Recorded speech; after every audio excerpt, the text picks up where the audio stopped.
And today we're going to talk about new construction homes.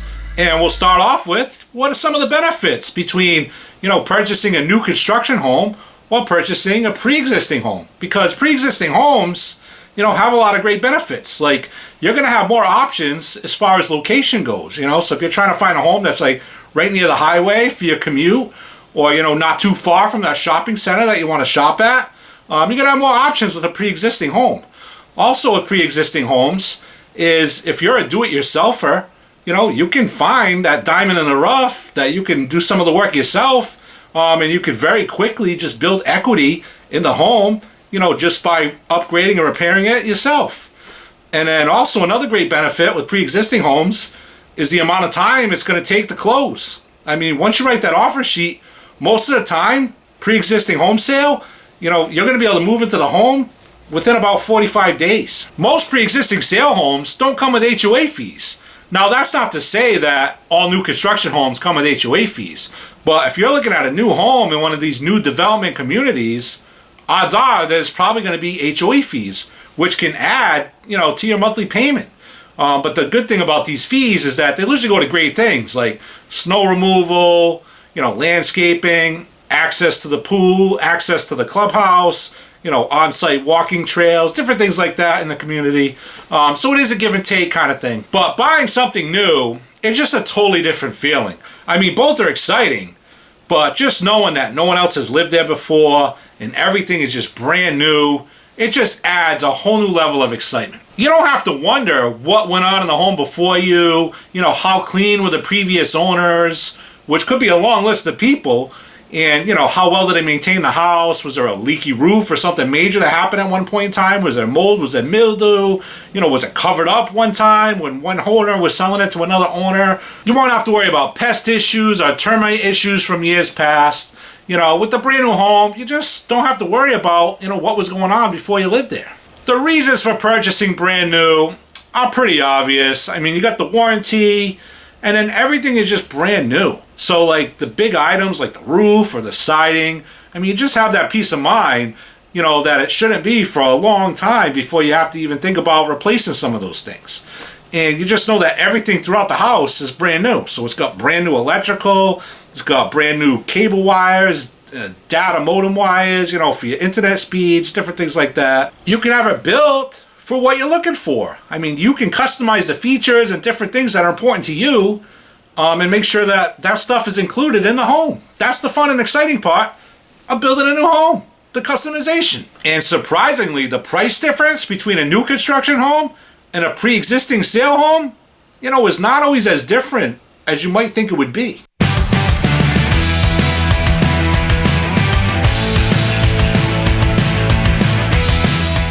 Tips when getting started. So the first step is to go get pre-approved, which is similar to when you're looking for a pre-existing home.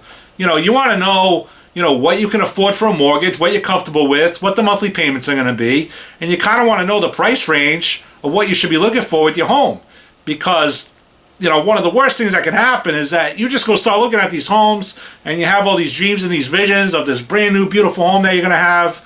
But then you go to the bank and get pre-approved, and then you realize, well, I can't have this feature, I can't have this option, I can't, and it's just, it's just going to bring you down, and it's going to just drain all the excitement out of the process. So go find out first what you're approved for, so that way you're looking just in that price range, so you can be excited when you see certain features and options, because you can afford those features and those options. Research home builders and new development communities. You can start setting up times to go take tours, through the different communities and see what each home builder has to offer.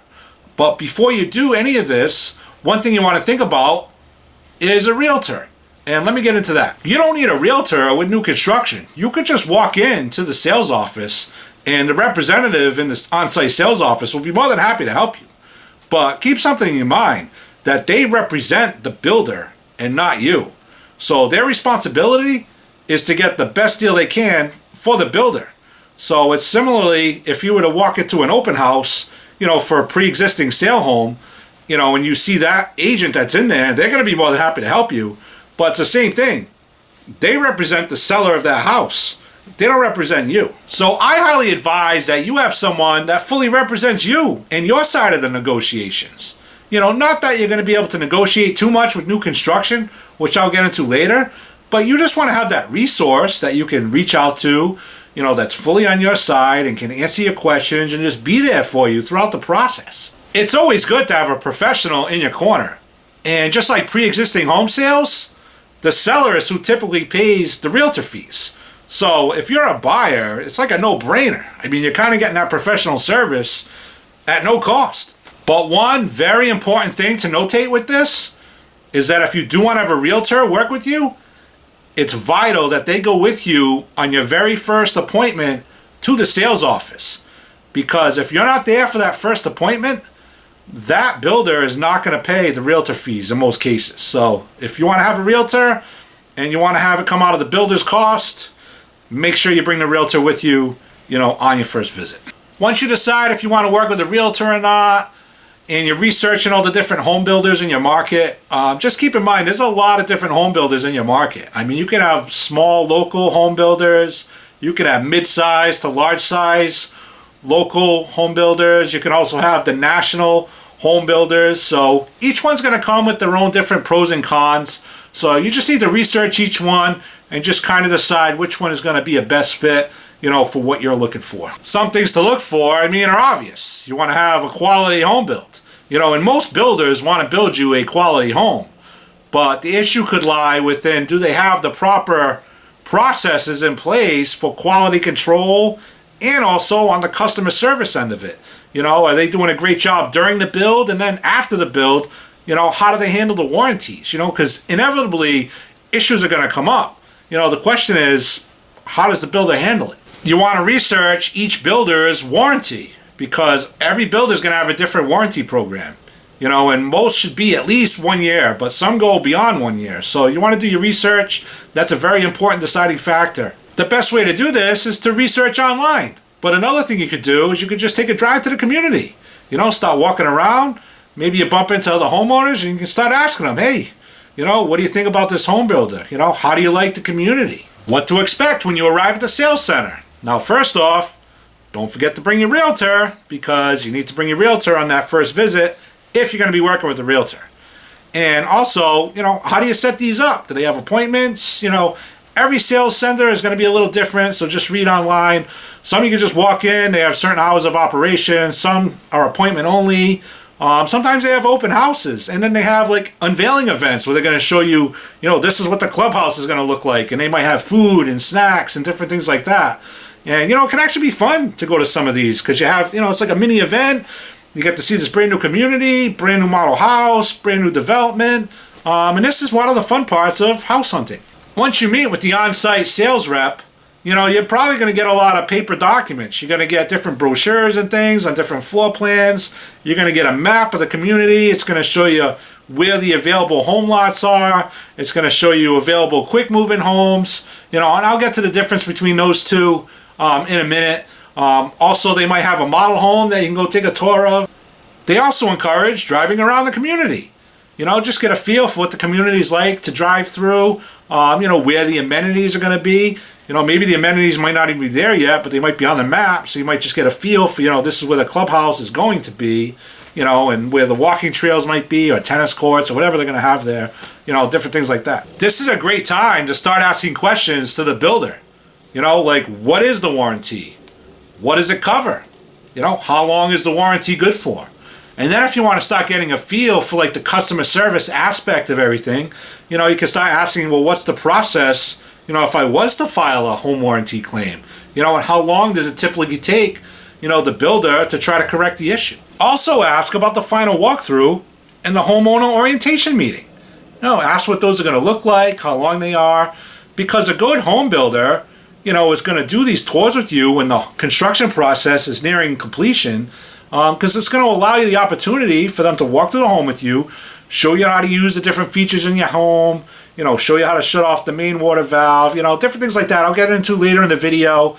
But also touring the home with you, it's going to give you an opportunity, to tour the home and see if there's some things that you would like to see corrected, before the end of the construction process. It gives you the opportunity to communicate those with the home builder.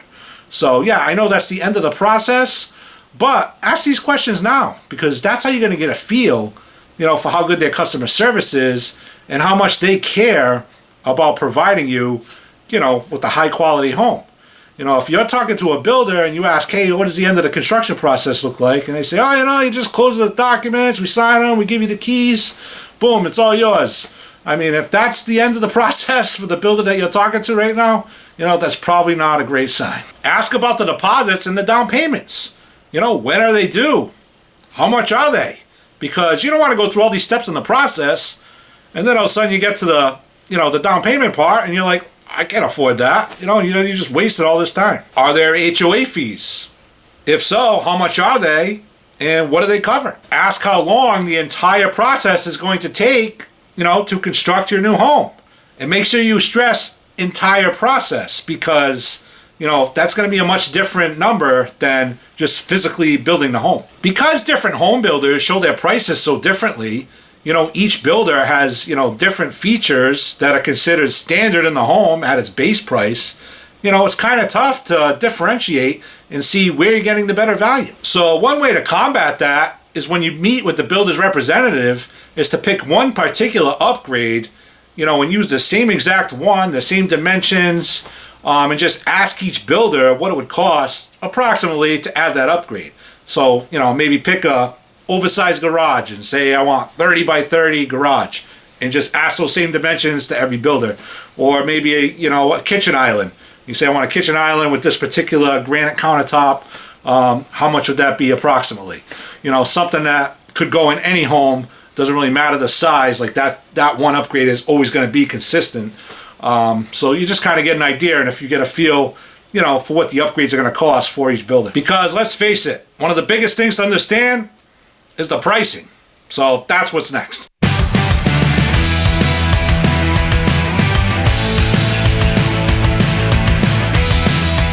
It's all about the upgrades.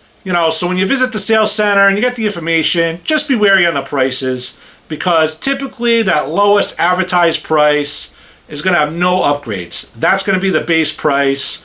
And as we just talked about, every builder is a little bit different. So, what they come with for their base price. So this one might be really low and look good. And this one might be a little higher. But this one might come with, better upgrades as their base price. It might be included features.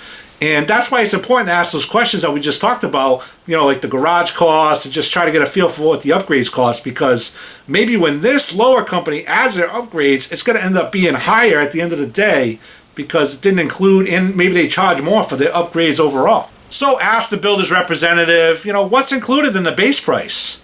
And one important thing that you want to look into is that some builders, in their base price, they include, the home site, the home lot with the home. But some builders do not. They price those two items, the home and the home lot, separately. Also, to notate when touring is that most builders put a ton of upgrades in the model home. So, when you're touring or when you're done touring, make sure you ask the representative, what's included in the base price and what's an upgrade.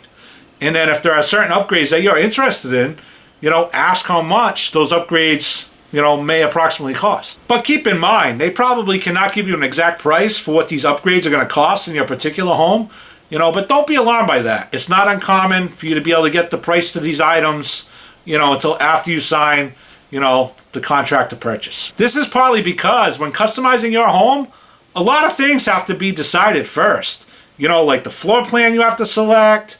If you're doing any structural changes, they have to figure out the square footage of everything. And then, it takes a lot of time to figure all these things out. Like when you go to the design center to choose all these items and go through, all the upgrades and all the options, you're talking hours at that meeting.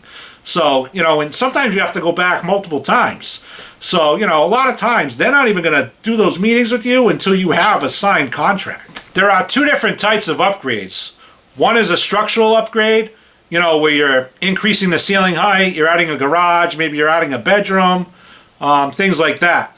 Then they have the design center type of upgrades, where this is where you're picking the appliances, the flooring, the countertops, the knobs on your cabinets, the actual cabinets, all those types of things, what the faucet style you want is, you name it, you can pretty much pick it, doorknobs, that's all that the design center.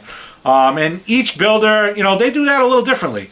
I've seen different things where I've seen some model homes, they made the garage into the design center, and you actually pick the stuff right in there.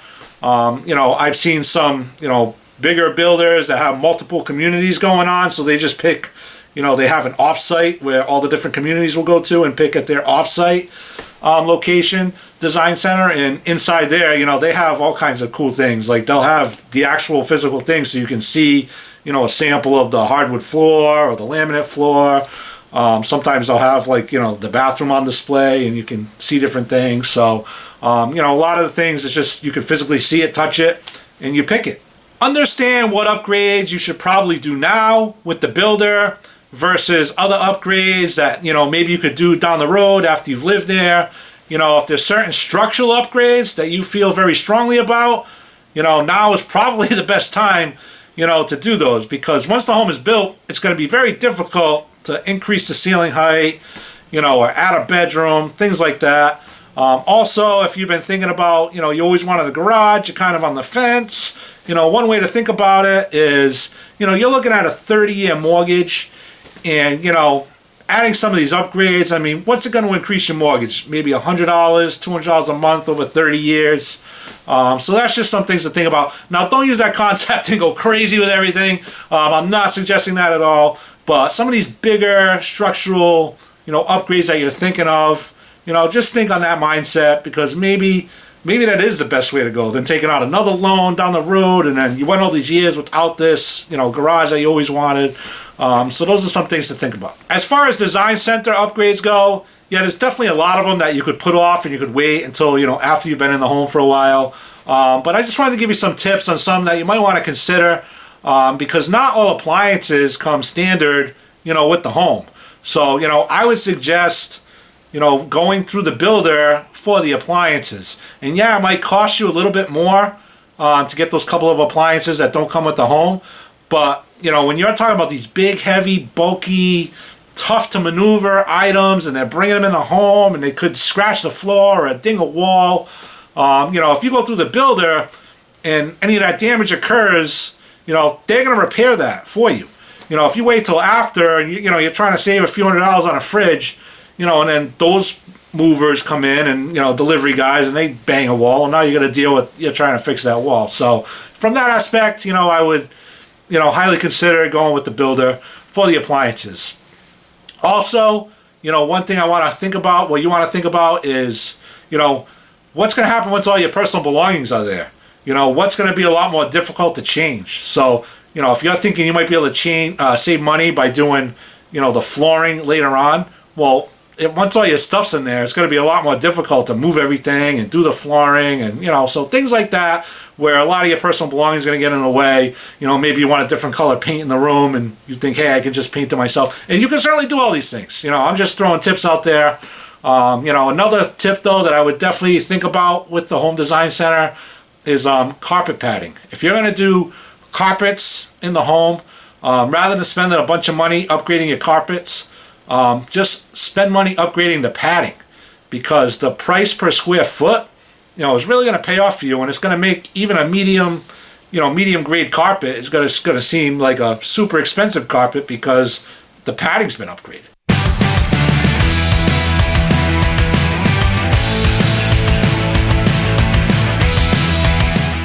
All right, I know we just talked a lot about upgrades. Because we are talking a lot about, how the upgrades can affect the costs and different things. But I just want to backtrack a little in the whole process, because, selecting those upgrades and stuff, that's not going to come until, after you have a sales contract. So let's just back up a little. You're at the sales center, you're finding out information, you're touring the community, you're asking all the questions, and then you're trying to decide, maybe this is the builder you want to go with. So now you have a couple different options. So now you can decide, do I want to go with the quick move-in home, or do I want to go with the custom built home and kind of go down that whole road with the upgrades that we were just talking about. So when you get that map from the sales rep, that shows you all the different home sites, and it'll show you the quick move-in homes. You can kind of see where they are in the community, what piques your interest, what you want to be next to, what kind of lot you're looking at. So you can see where the quick move-in homes will be on that lot, and also where the home lots are. So if you want to do custom home lot, and just build the whole custom home. You can pick and choose the lot, but also, it's going to show you what the quick move-in homes are. So what are the quick move-in homes? So, it's kind of how it sounds.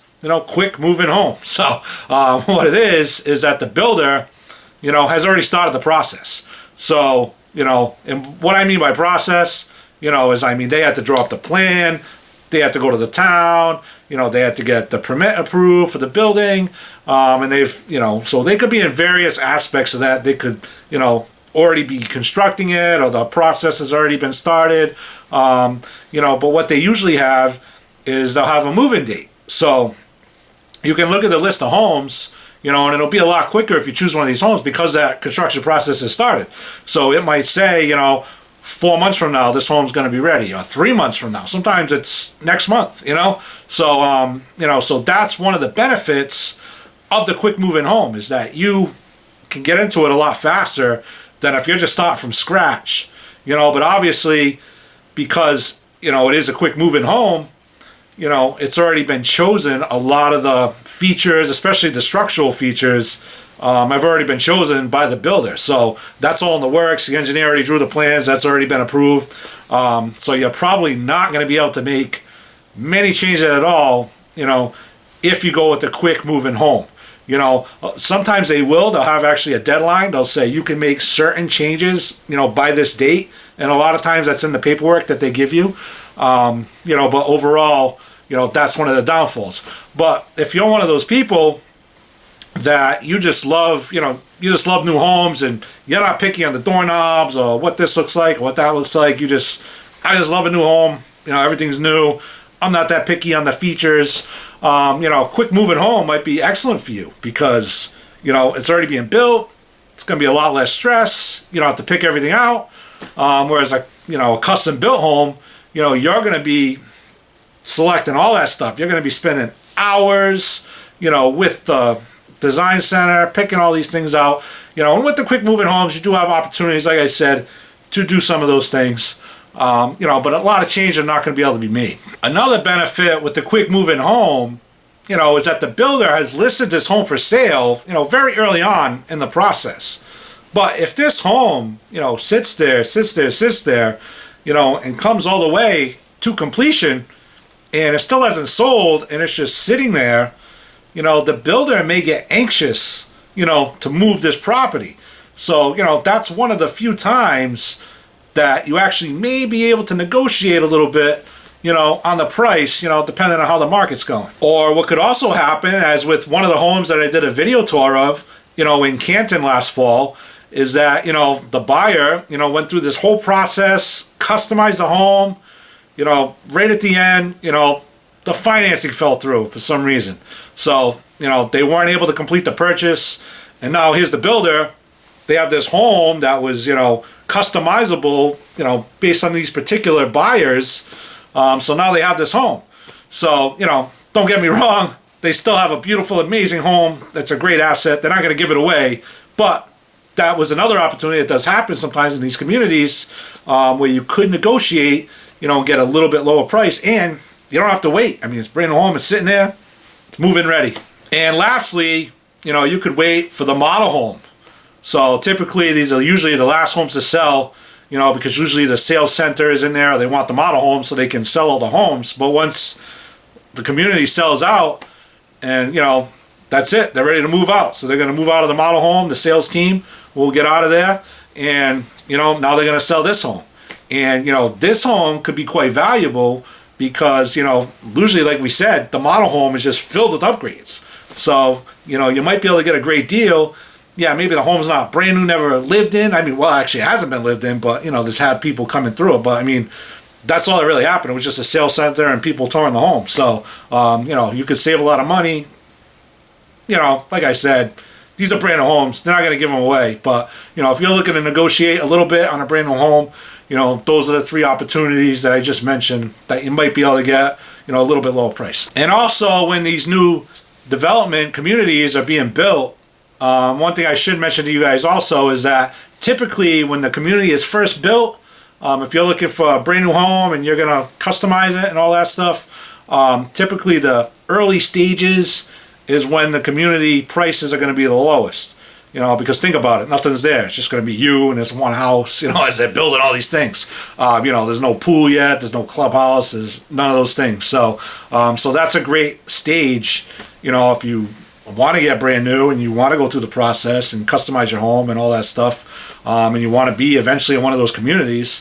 Look at them early on. Research. If you see one's coming, that's typically going to be the lowest price, because once they start building more, the value just goes up on those homes. If you decide to purchase, one thing before you sign that sales contract that you should know is that most builders are not going to allow you, to change the plans once you finalize the plans, especially structural changes, because just think about it. What's involved in that?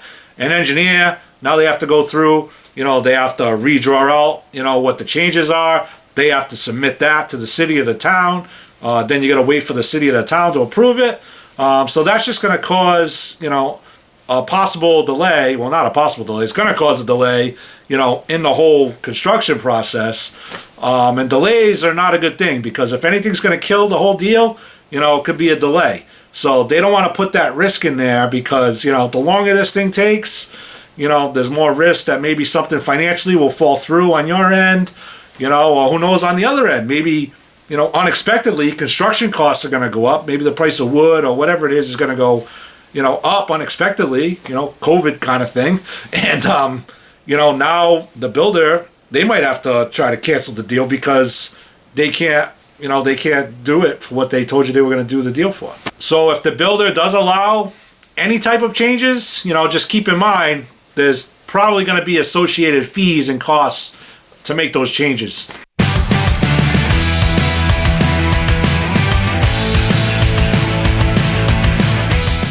So now let's look at what the process looks like after you decide you want to purchase the home. So the first couple things I will look at will be the financials and the contract. So a lot of builders offer incentives, if you use their preferred lenders. And the reason that they do this is because, they have a lot of money on the line. And, a lot of the liabilities, are on the builder's end. So, they like to use their trusted lender, because they work well with them, and they know that, that pre-approval that you may get with that lender, is going to, at the end of the day, become a full approval, and they're going to that you're going to be able to close on the home. And also what they like is when they use their preferred vendor, they can easily communicate with that lender and, just kind of see how everything's going, make sure everything's on track for the close, different things like that. Now, you're not obligated to use, the preferred lender. You can use whatever lender you want. That's part of going back to step number one is get pre-approved. We said that all the way back at the beginning of the video. So you want to get pre-approved, with your lender. And, that's how you start the whole process when you start looking for the homes. But that's, also good to have for this, part of the process, because now, you might be getting really good incentives from the preferred lender, but you're like, is it weird because I'm trying to use their lender? Is there, something up their sleeve or something, it's none of that stuff. It's just they trust their preferred lender, is why they want to use their preferred lender. But now, if you take your pre-approval from your lender, now you can compare it to the terms with the preferred lender, and now you can make that decision of, which one do I go with? And if your lender is better, offers a better deal, then by all means, I would go with your lender, because that, at the end of the day, you want to do the best deal for you. Typically, there's going to be 2 deposits due, and just, understand with the deposits that, this money at the end of the day is going to go towards your purchase price. You're going to get a credit at closing for your deposits. And if for some reason, the contract fell through and it, wasn't your fault, or it was a covered reason that you could get out of the contract, you're going to get this money back, at the end of the day. But, just understand how it works. It's very similar to if you were going to go put an offer in, on a pre-existing home that was for sale. You might put $1,000 down when you submit the offer. This is similar to that, this first initial deposit. The amount is going to be determined by the builder. So the builder, can determine, is it 1,000, is it 2,000, is it 5,000? And that's, like I said, going back when you're first, interviewing the builders and asking questions, that's one of the questions you want to ask. So you already know, what's coming because you already asked these questions, what the deposit's going to look like. So this is when you'll receive the contract. And one thing that I want to notate with the contract is that most builder contracts are completely different than typical normal real estate, pre-existing home sale contracts. And a lot of this is because, there's a lot of liability, on the builder's end. So their contract is going to be very much designed to protect that builder. So you definitely want to read it over, read every line, read everything that you're signing. And one thing I also want to mention with this too is that, also pay attention to, like, are you doing your home with a small local builder, or are you using like a national builder, or maybe somebody in between? But, especially, I would definitely really read, that small builder's contract, because, that's just a smaller company. You really want to make sure, that you know what you're signing, that everything's all set. All the contracts I recommend that you review and read every single part. But pay a little bit more attention. And don't be afraid to even think about, if you don't understand something, or you don't know what something means, or something just sounds a little off to you, reach out to like a real estate attorney. Have them read it over, because it might only cost you a few $100s or whatever it is, that they're going to charge you. It's probably going to be less than $1,000, I would say, but I'm not an attorney, so I can't tell you the exact cost. But I wouldn't think it would be that much, just from seeing different things that attorneys do and what they charge, with paperwork and stuff. So you're spending thousands of dollars. If you have a concern, I wouldn't go to the builder and ask them to explain it. I mean, you could, but you can't 100% rely on what they're telling you, because you want to have somebody that's like legally, on your end of it, that has your interests at heart, to read it over, and make sure that it's legit on your end, or at least standard to like what a normal contract would be. Because like I said, it is going to be geared more towards, the builder. So then once the contract is signed, later on in the process, after you select all the upgrades, that's when the second deposit, it's probably going to be called the new construction deposit. That's when that's going to need to be made. And, every builder is going to be different. Like I said, this is one of the questions to ask at the beginning of the process, so you're not blindsided by this. But this is pretty much, a down payment towards the upgrades. And builders could charge you 50% of the upgrades, 100% of the upgrades. Every builder is going to be a little different. But obviously, this is where they have a lot of liability, because now they're ordering all the things that are customized to your particular interests and wants in your home. So that's why this deposit is going to be very substantial, to cover them in case for some reason, you don't complete the process of buying the home. All right, so talking about the contract, can you negotiate with the home builder? And that's a great question, but the answer to that question is probably not a whole heck of a lot. So, keep in mind, like we talked about, the builder has a lot of the liabilities. A lot of things are in their favor in this process. At the end of the day, they're going to have a brand new, beautiful home that they're going to be able to sell. So they have a lot of things on their corner as far as negotiations go. But a lot of it depends also on the market. So, if you're in a hot market and things are just selling, it's probably, you're not going to be able to negotiate a whole lot. But if it's a cold market, and things are slowly moving on the market, you might be able to negotiate a little bit. So, this is a conversation you want to have with your realtor before you sign the contract.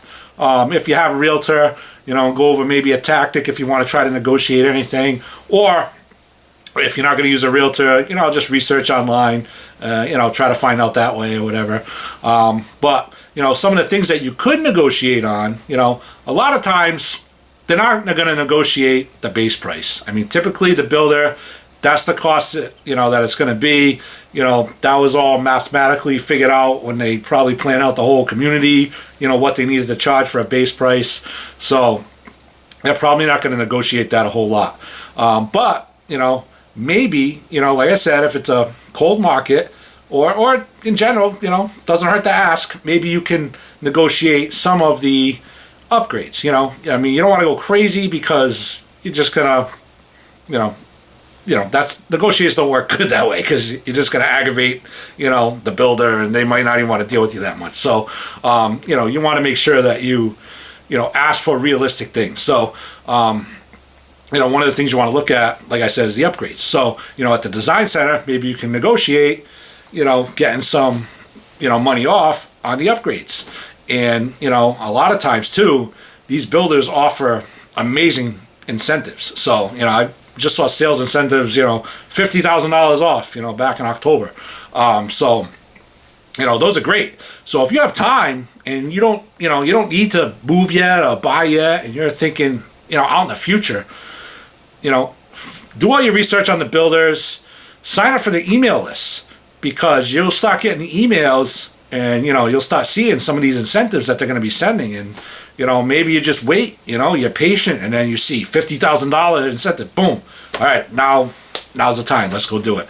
So maybe you can't negotiate but that much, but maybe you can get, you hit the timing right and you get that incentive. So overall, the home building process can take a while, and most likely there's going to be setbacks, there's going to be delays, and that's going to add a lot of stress, so just be ready for that aspect of it. Just know going in that things are probably not going to go according to plan, and at the end of the day, your home might not be perfectly the way you envisioned it in your mind, because no home is going to be exactly like that.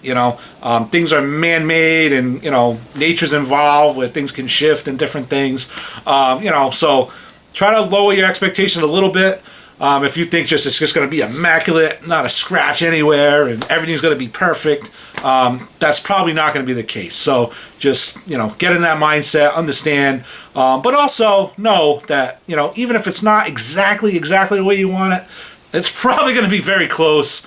It's going to have all the things that that you put in it, that you planned in it, that you customized, and that's just exciting to know that at the end of this process, that you have that to look forward to. So this whole process could take 7, 8, 9, 10 months to complete, from the day you sign the contract to the end, because just think of everything that goes into it. I mean, you have to customize the home, you have to go into the design center, sometimes multiple times, you have to pick out all the items, then the builder, they have to order the items at just the right times. You can't be ordering items that can't be left outside until the roof's on the home, so you're not going to be ordering the sheetrock, and have it sitting outside, so usually they vary time this stuff, because there's going to be a lot of people working in the home. You don't want to have a lot of clutter in the home either. So when it gets close to time to the sheetrock, that's when they're going to order the sheetrock. Different things like that is all going to be timed. A lot of builders will do the painting before they put the floors down, so they don't have to cover all that up. Every builder's going to do things a little bit differently, but most of them use like a logical order, to order and everything. If there's any little delay of something, that doesn't come in on time or whatever, it could set a whole nother process back. So that's another thing. So not to mention, the delays that could happen, on the town or the city's end, because, they have a lot of things to do. It's not just about your home, unfortunately. They might have a whole bunch of building permits and different things going on, staffing issues, whatever it is, and all of a sudden they just can't get to you when your builder was thinking they were going to get to you. So you have that could be a possible delay, and it's out of everybody's control. Once it gets to the city and the town. I mean, just remember that no building can get done without the building permit. So, that can stop a whole bunch of things if a permit's not in on time. And just another thing to mentally prepare yourself for is, the closing date. So, because of these delays and different things that can come up, you're not going to have, a set closing date until, the construction process is getting close to the end. So, probably maybe like 45 days or so, when the builder thinks it's about 45 days away from everything being all set, that's probably when they're going to, pick a closing date that's going to be, hopefully the right one, so you can close on the property. But at least at that point, you'll have an idea, when you're going to close. And if you go with a high quality builder, there's going to be a couple of walkthroughs that are going to happen when it starts getting closer to closing. Like we talked about earlier, some builders, they may combine it to one walkthrough, but usually, it's a little bit better set up when they have two walkthroughs. One's going to be the new home orientation, and that's pretty much just going to be a tour where you go with one of the builder's representatives, and they're just going to go through the whole home, You know, they're going to show you how all the features work. They're going to bring you to the electrical panel, show you how to, you know, if the breaker trips, what to do. You know, they're going to show you where the main water shutoff is. You know, if you have a sprinkler system, if you have a garage door opener, you know, how the thermostats work. You know, they're just going to go through the whole home in detail and just explain it to you. They'll also probably go over the warranty, you know, what the warranty covers, different things like that. That are important to know, you know, once you take possession of the home. This is the time that you can add things to the punch list, you know, so that the builder will have time, you know, to hopefully correct these items before you take possession of the home. And the punch list is just a list of, you know, final touch-ups and repairs that just need to be done. You know, maybe, you know, they got a ding in the wall or a scratch somewhere. Typically, they'll just use little pieces of blue painter's tape, you know, put them on, you know, if there's a little ding in the wall, or, you know, maybe an outlet protector has a crack in it, you know, little things like that. They'll just mark it, you know, in the home. So, you know, a lot of times the builder's representative will go through the home, you know, before you do this walkthrough, and so you'll already see a little blue piece of tape that could be in the home that they've already identified that, you know, just need to get corrected.